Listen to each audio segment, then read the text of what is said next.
L'art contemporain, c'est pas quelque chose de très obscur, ça peut être quelque chose de très simple, de très familier et qui en a pour tout le monde.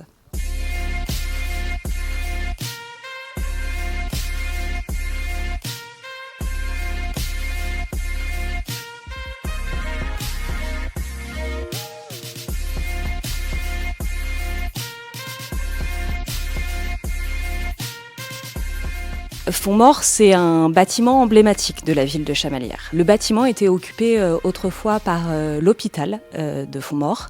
Cet hôpital a été fermé dans les années 90 et la ville a décidé d'acheter le bâtiment. On retrouve maintenant à la fois un pôle culturel, l'école de gravure et également des habitations. C'était un souhait du maire de vouloir créer un immeuble mixte où en fait on pourrait faire croiser habitants et art. L'Artothèque, elle est issue du fonds d'œuvres d'art de la ville de Chamalières, puisque la ville de Chamalières possède environ 5000 œuvres d'art qu'elle a collectées au cours des années, notamment grâce à sa triennale mondiale de l'estampe et de la gravure. Chaque artiste qui participe donne une œuvre à la ville et c'est ces œuvres qu'on retrouve dans l'Artothèque. On s'aperçoit de plus en plus que l'art n'est pas si accessible que ça et que beaucoup de gens ont peur, entre guillemets, des œuvres d'art. C'est-à-dire qu'ils affichent facilement des posters à leur mur, mais pas forcément une œuvre signée d'un artiste.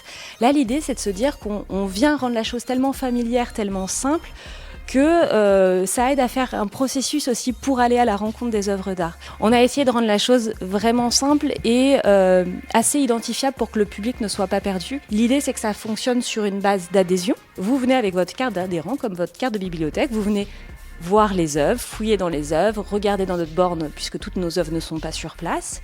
Et une fois que vous avez choisi une œuvre, on fixe à un moment donné un temps de récupération. Vous pouvez l'emmener directement si elle est sur place et vous repartez avec l'œuvre pour une durée maximum de 3 mois. L'idée, c'est vraiment de familiariser le public avec l'art contemporain et de se dire que l'art contemporain, c'est pas quelque chose de très obscur. Ça peut être quelque chose de très simple, de très familier et qui en a pour tout le monde.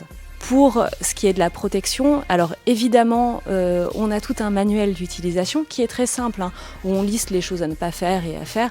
Par exemple, on ne met pas une œuvre d'art au-dessus d'une cheminée. En vrai, une œuvre d'art, il y a très peu de gens qui les abîment, il y a très peu de cadres qui sont tombés. Si le cadre est cassé et qui tombe, on voit avec la personne. Il y a le coût de remplacement qui a sa charge, mais ça ne bloque pas, par exemple, sa carte, etc. On comprend aussi le principe du droit à l'erreur.